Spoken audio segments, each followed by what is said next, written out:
अस्सलाम वालेकुम student. Exercise 7.3 आज हम कर रहे हैं क्वेश्चन नंबर 8। इससे पहले क्वेश्चन नंबर 7, 6, 5, 4, 3, 2 सब हम कर चुके हैं। ठीक है स्टूडेंट, वो आप लोग चैनल पर देख सकते हैं। अब ये क्वेश्चन भी बिल्कुल प्रीवियस क्वेश्चन की तरह ही है, बल्कि ये एक्सरसाइज ही मैं कहूँगी सिंपलेस्ट एक्सरसाइज है। एक फॉर्मूला याद करना है और सिंप्लीफाई करते जाना है। 2-3 स्टेप है जिसे मेमोराइज करना बहुत आसान है और क्वेश्चन सॉल्व। खैर, अब हम वो 2-3 स्टेप के बारे में दोबारा बात करते हैं। इस बार हमारे पास जो क्वेश्चन है, ऐसे कहेंगे केस, वो है 1/x is equal to 2/5 plus 1 dot. ये डॉट है, इसको पॉइंट मत समझिएगा, मतलब ये 1.3 नहीं 1.3 है, मतलब हम इस 1 और 3 को मल्टीप्लाई कर सकते हैं।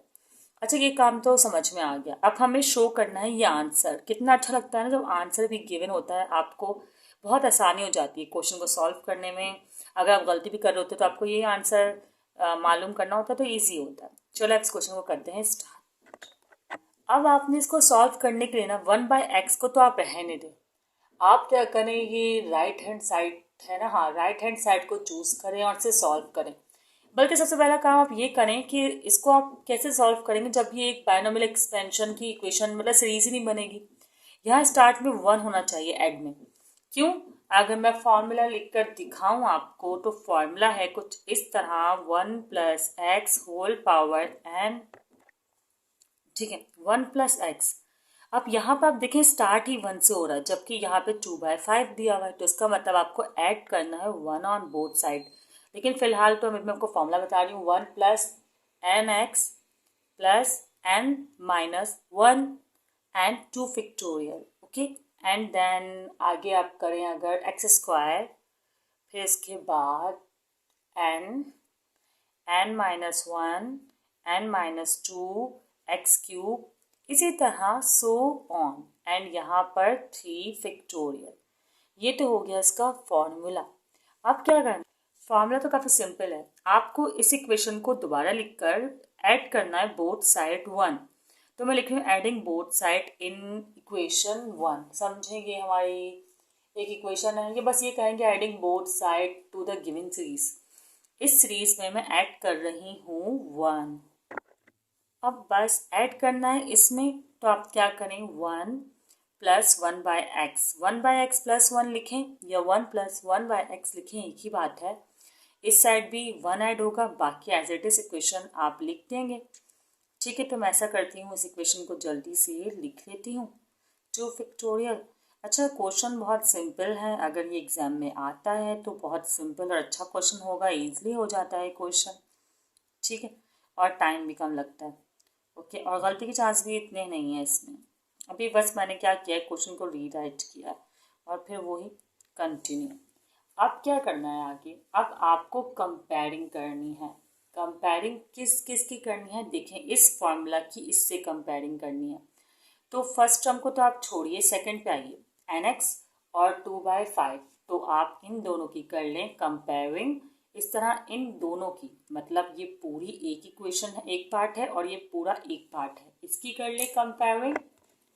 अब कंपेयरिंग में क्या, nx के सामने आप लिख देंगे 2/5 को, और इसमें एक ये इक्वेशन ले लें। हाँ, n माइनस 1 एक्स स्क्वायर के सामने आप लिख दें ये 2 फैक्टोरियल है, और इसके सामने ये वाली पूरी टर्म आएगी 1.3 2/5 होल स्क्वायर 2 फैक्टोरियल। ठीक है, अब क्या होगा, 2 फैक्टोरियल से 2 फैक्टोरियल कैंसिल, ये तो सॉल्व हो ही नहीं रहा ना। लेकिन आप नोट करें, अगर मैं यहाँ पर इस बाकी इक्वेशन को लिखूं 1 3 ज़ा 3 2 2 ज़ा 4 4 3 ज़ा 12 आएगा यहाँ पर। ठीक है, एंड 5 5 ज़ा 25, सही है, तो 12/25 ये आया। अब यहाँ पर एक्स स्क्वायर है, यहाँ पर एक्स है। अगर आपको इसको डिवीजन करना है, मतलब इन दोनों को ना मुझे इस तरह यूज करना है कि एन या एक्स किसी की भी वैल्यू निकल जाए। अब मैं एक्स को बहुत ईजिली जो है वो कैंसिल आउट कर सकती हूँ, अगर ये स्क्वायर में हो तो कोई बात नहीं, मैं स्क्वायरिंग ऑन बोथ साइड करके इसको n square x square and 4/25 में से कर सकती हूँ, ये अलाउड है। अब मैंने किया क्या है, मैंने की है स्क्वायरिंग, ठीक है, और कोई ख़ास काम नहीं किया मैंने, तो मैंने स्क्वायरिंग करके इस तरह का कर लिया क्वेश्चन को। अब मैं इनको डिवाइड करके एक्स स्क्वायर को कैंसिल कर सकती हूँ और फिर मैं एन निकाल सकती हूँ, और एन निकालने के बाद मैं इस एन को दोबारा यहाँ पुट कर सकती हूँ और एक्स निकाल सकती हूँ, और एन और एक्स आ जाएगा अगर, तो उसको मैं इस इक्वेशन में पुट कर सकती हूँ। ये छोड़ें, इन दोनों को कंपेयर करके, मतलब एक मिनट समझ के देखें, इसे कह दें इक्वेशन 1। ठीक है, अब मेरे पास जब एन और एक्स आएगा ना, तो वो सम होगा, सम को मैं इसमें अप्लाई करूंगी और देन इसमें। अच्छा, अभी समझ में नहीं आया ना, छोड़ें, करके देखते हैं कि क्या हो रहा है, कि हम क्या कर रहे हैं, आगे क्वेश्चन किस तरह सॉल्व हो रहा है। देखिए स्टूडेंट, इसे इक्वेशन 1 कह दिया क्योंकि जब हम सॉल्व कर लेंगे ना, सबसे एंड में इसी को यूज करना है, तो इसे इक्वेशन 2 कह दें। ठीक है, इसे ए कहते हैं क्योंकि इसे भी यूज़ कर सकते हैं, या ऐसा करें कि मैंने 3/2 लिख दिया ना, अब तो अब इसे ए ही कहें और इसे इक्वेशन 2 कहें, एंड देन ये 3। अब 3 को मैं 2 से डिवाइड कर रही हूँ, मतलब 3 को 2 से क्या कर रहे हैं, डिवाइड कर रहे हैं।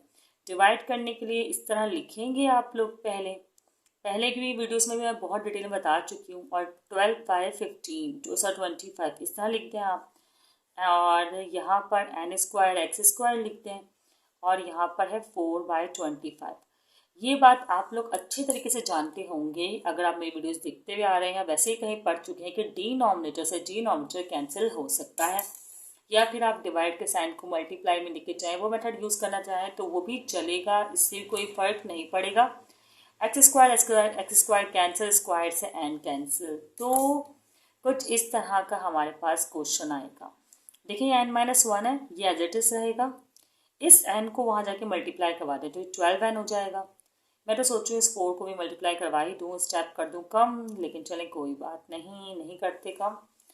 ठीक है, स्टेप्स को बढ़ा देते हैं, कोई मसला नहीं है। अब 4n ज़ा 4 एंड 4 - 1 ज़ा 4 एंड दिस इज 12n। अब 4n पॉजिटिव का है तो इज इक्वल टू के साइड मूव होकर हो जाएगा नेगेटिव का, तो मैंने नेगेटिव का 4n इसे कर दिया, और ये माइनस का 4 तो है ही। अब 12 में से जब 4 को माइनस करेंगे तो आपके पास आंसर आएगा, बल्कि एक छोटी सी गड़बड़ हो गई, एक छोटी सी मिस्टेक है शायद, मैं चेक कर लूँ।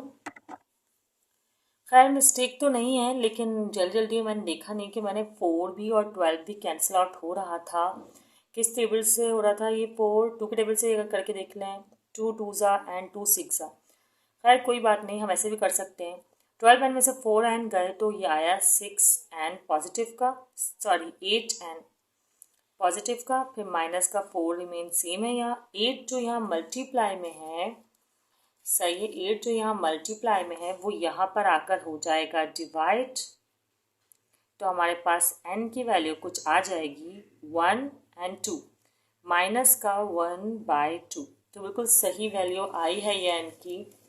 सही है ना स्टूडेंट्स, बिल्कुल सही वैल्यू आई है, -1/2। अब हमें क्या करना चाहिए, अब हम इस n को -1/2 को प्लेस करेंगे इस nx में, इससे हमें x मिल जाएगा बहुत ईजिली। ये तो आप लोग को समझ में आ रहा होगी बात, मतलब कि ईजी है कि क्या बात है। अब जो कि मैं n-1/2 इक्वेशन ए में प्लेस करूंगी, जो कि ऊपर है, क्या था n था ना, तो n की जगह आ जाएगा -1/2, x रिमेन सेम रहेगा, एंड देन था 2/5। अब आपने करना बस ये है कि 2 यहाँ डिवाइड में तो वहाँ जाके मल्टीप्लाई, माइनस का 1 डिवाइड में ले जाए, तो एंड आंसर इस तरह आएगा कि ये 5 तो सेम है, यहाँ आप माइनस लिखते हैं या नीचे माइनस लिखें कोई फर्क नहीं पड़ता, जगह 2 2 ज़ा 4, तो x की वैल्यू हो जाएगी 4/5 माइनस का। अब क्या करना है, अब जो ये n और x आया है ना, ये फॉर्मूले की जो दूसरी साइड सम है, ये एक्चुअली सम, तो हम इसको सम के इस वाले कैटेगरी में पुट कर सकते हैं। ठीक है, तो मैं यही करने वाली हूँ, इस n और x को प्लेस करने वाली हूँ। सही है, कोई मसला तो नहीं है। ठीक है, मैं n = -1/2 और -4/x यहाँ पुट कर रही हूँ। कैसे करूँगी भाई, देखिए 1 सेम रहेगा, x की वैल्यू है -4/5, तो खैर माइनस प्लस माइनस ही होता है, तो 4/5 आ गया। n की वैल्यू है -1/2, n की वैल्यू -1/2 लिख दी, तो खैर ये इतना ही सॉल्व होगा। ठीक है, अब क्या करना है, इसको मुझे देखें, एक काम करते हैं, समझें, जिससे हमने बाकी साइड कंपेयर, देखें आप दो तरीके समझ सकते हैं इसको। आप ये भी समझ सकते हैं कि मैंने ये वाली साइड जो है वो सॉल्व कर ली और अपने इस वैल्यू जो इसकी आई है वो ये है, मैं यहाँ पुट कर रही हूँ। एक तरीका तो ये हो गया। एक ये भी समझ सकते हैं कि अब मैं इन दोनों को कंपेयर कर रही हूँ और इसकी वैल्यू जो है वो ये है, तो बात तो सेम है। इन शॉर्ट अगर मैं आसान लफ्ज़ों में बोलूँ तो वो ये है कि आपको 1+1/x के सामने, मतलब इसको इक्वेशन 1 में पुट करना है। मैं लिख देती हूँ, इक्वेशन 1 जो थी 1+1/x था पहले। ठीक है, अब वो पूरी जो सीरीज थी उसका आंसर तो ये रहा, तो मैंने ये लिख दिया।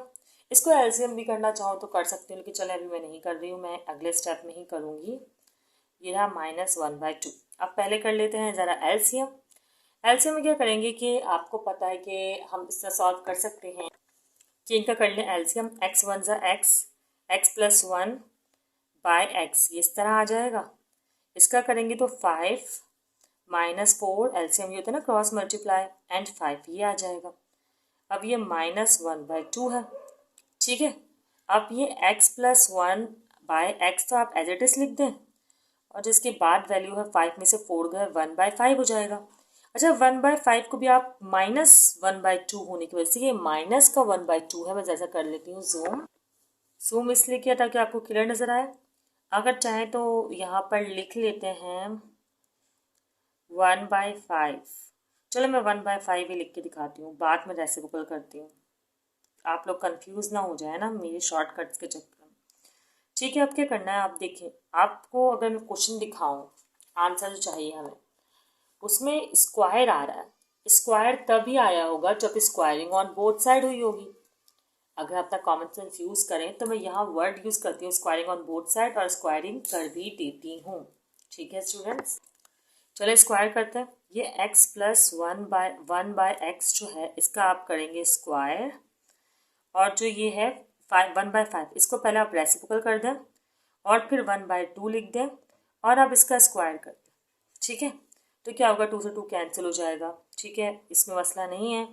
अब आप इसे लगाएं फॉर्मूला, यहाँ तो लग रहा है फॉर्मूला x² + 2x, आपको पता है 2ab होता है, x क्यों बोल रहा हूँ, a और b, x और 1, फिर b की वैल्यू 1 का स्क्वायर, तो मतलब 1² इज इनफ, तो 1 आएगा। और यहाँ पर 5 तो ऑलरेडी लिखा हुआ है, और ये जो x है जो यहाँ पे डिवाइड हुआ था यहाँ जाकर हो जाएगा मल्टीप्लाई। ईजी है ना, ये 1 है, इसको 1 ही समझिएगा।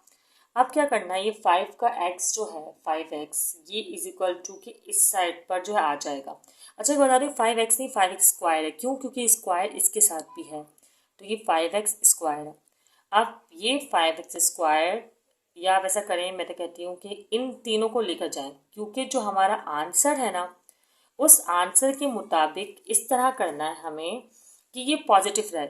तो मैं 5x² को यहीं रख रही हूँ, और ये प्लस का जो है x² ये इधर जाकर नेगेटिव का x² हो जाएगा।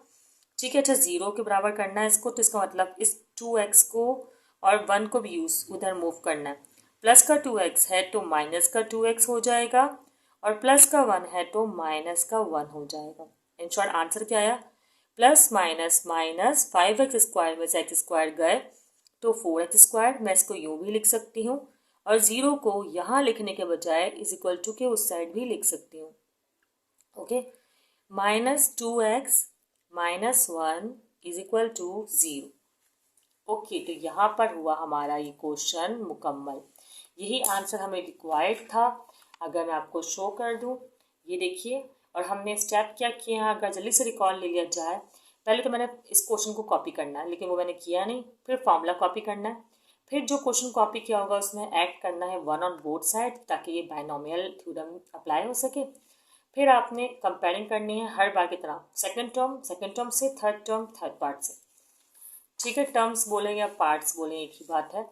अच्छा, उसके बाद कंपेयरिंग करने के बाद आपने इक्वेशन को इस तरह अरेंजमेंट करनी है कि कोई ना कोई एक चीज़ कैंसिल हो जाए। तो x² बहुत ईजिली कैंसिल हो रहा था, कैंसिल किया, पहले n निकाला, n निकालने के बाद आपने इसको, इस वाले n को यहाँ पुट किया। ठीक है, और x निकाल लिया। और फिर आपको पता है कि आपको होल सम के फॉर्मूला में ही पुट करना है, बहुत सारे क्वेश्चन में आपको ऐसे बता चुकी हूँ। और फिर आपका जो सम आया है वो आपको पता है कि वो इक्वेशन 1 में इस पूरी वैल्यू का ही सम है, तो आपने प्लेस कर दिया इक्वेशन 1 में। तो इसका मतलब 1 + 1/x लिखने के बाद आपने ये जो आपका आंसर आया था इसे प्लेस किया और बस सिंप्लीफाई किया। स्क्वायरिंग तो करना ज़रूरी है क्योंकि आंसर ही इस तरह का है आपका रिक्वायर्ड। उसके अलावा ये भी स्क्वायर रूट से बाहर आ जाता है इस तरह करने से जब हम स्क्वायरिंग कर रहे हैं। ठीक है, तो यहाँ पे हुआ क्वेश्चन मुकम्मल। अब रह गया क्वेश्चन नंबर 9 जो कि हम करेंगे नेक्स्ट वीडियो में, जो कि इसी तरह का है लेकिन थोड़ा सा मुख्तलिफ है, तो वो भी आप लोग ज़रूर देखिएगा। कोई क्वेश्चन अगर आपको करना हो तो आप लोग कमेंट सेक्शन में पूछ सकते हैं। दुआओं में याद रखिएगा। अल्लाह हाफिज़।